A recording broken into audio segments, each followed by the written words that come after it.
Happy Wednesday, everybody. Good morning to you. It's beautiful. It's 10 o'clock. I'm Tim Harris. It's time for 10 with Tim. It's all good, right? It's going to be a good day. I hope you make it a good day today. You're starting it out in the Word, which is a good sign. So maybe it's going to be a great day. We are going verse by verse, the book of Numbers right now. We're in Numbers 8 and 9 today.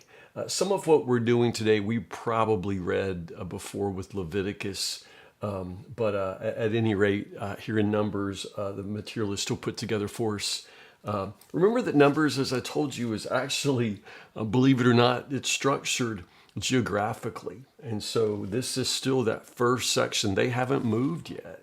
They haven't begun to move yet. They're just getting ready here as the tabernacle is set up.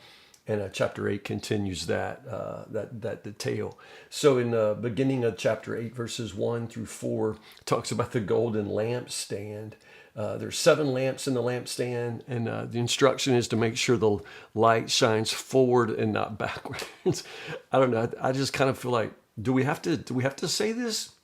But then being a guy and realizing that all of the Levites are guys, it's like, yeah, you probably need to say that. You probably need to, shine a light, forward. There's no natural light source in the tabernacle. There's no sheer curtains back in those days. There's no skylight. There's no window. And so the lamp is very, very important. And the light that it gives is the only light at all in the tabernacle. I remember one time we planted sunflowers in our garden, and my idea was that put them in the back of the garden, so the sunflowers would, come up over everything else, and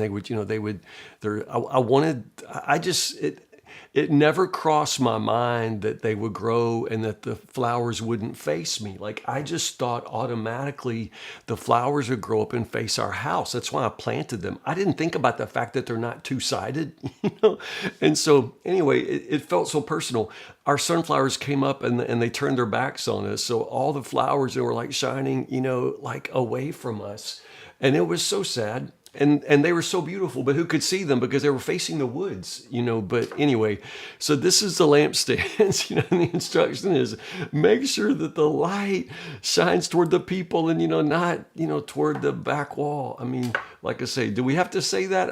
I guess we do. Instructions for the Levites right there.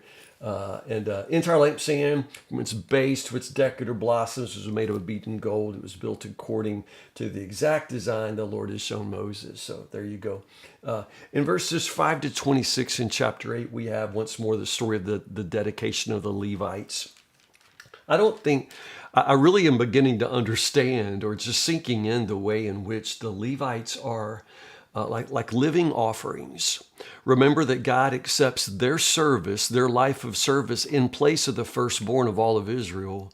And so there's this beautiful gospel symbolism of substitution and dedication. And again, this idea of, Paul talks about being a living sacrifice. This is what they are. Their lives are given in service to God in place of all of the firstborn.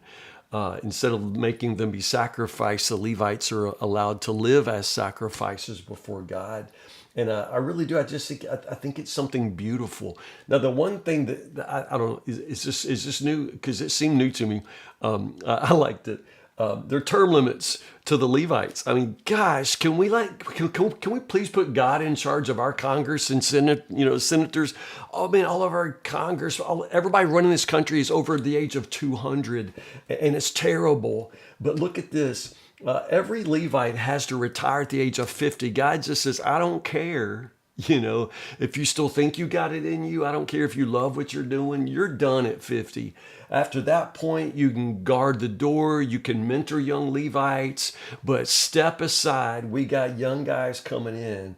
They start serving at the age of 25. They have 25 years to give in service to the Lord. But before that, they're in training. After that, they are in retirement. And I love how God makes that so clear. Oh my goodness, I just wish that we had that kind of clarity in our government, in our churches today, for that matter. My goodness, serve at 25, retire at 50. There you go. It's the same for everybody. Everybody follows the same rule, the same law. I love that. Chapter 9 begins with sort of description of the second Passover. The first one was the real one, and now they're honoring it, trying to commemorate what God has done for them through this celebration, the observance of the Passover. In many ways, the Passover dinner, supper ceremony itself is a reenactment of that fleeing in haste to get out of Egypt and follow the delivering power of God. But anyway, one of the interesting things here is that, well, what happens if you can't do it on that day?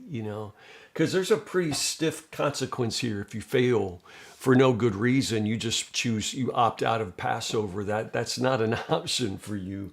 So what if you're ceremonially unclean and impure, and for that reason forbidden from observing the Passover? What do you do then? And God gives us, okay, you can do it same day, same ceremony. You can do it 1 month later. You get your stuff together and you can do it 1 month, but only one. You can't just do it when you want. This is all in obedience to God. You don't just get to do it the way you want. Interestingly, you remember in 2 Chronicles with Hezekiah, at chapter 30, they don't have enough priests who are clean on Passover day, and so they have to do this alternative Passover, which is exactly 1 month later. That's exactly what they do in 2 Chronicles with Hezekiah. So it's kind of neat to see these laws instituted and then watch them play out, in the rest of the Old Testament. I love the end of Numbers chapter 9, this description of the cloud and the fire. Notice this is very different because it kind of gives you a larger picture of this is how this worked, And so during the day, the presence of God would appear as a cloud. A big, like a white tornado. It's a column, so it's like a tornado. And that's exactly how I think of it, a white tornado, this cloud that just abides over the tabernacle. It's a visible manifestation of God's presence. He's there, whether you see him or not, but God knows we need to see something sometimes, especially these they're not literal infants, but in faith and following him, they're still in their infancy and they need this.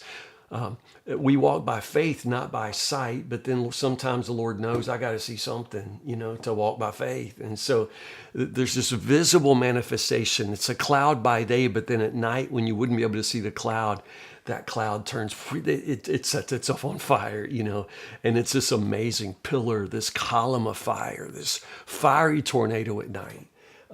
Again, most of the time, it just lingers over the tabernacle. It just stays, and it's that visible sign of God's presence. But then when it moves, you got to move.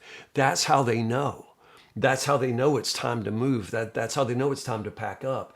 And my goodness, can you imagine? Because it's kind of an ordeal to pack up the tabernacle and everything else. But can you imagine? Because how fast does a cloud move? Because it's like, shoot, he's moving. And so they have to live in this state of readiness and watchfulness, because when the cloud stays, you stay. When the fire moves, you move, I love that.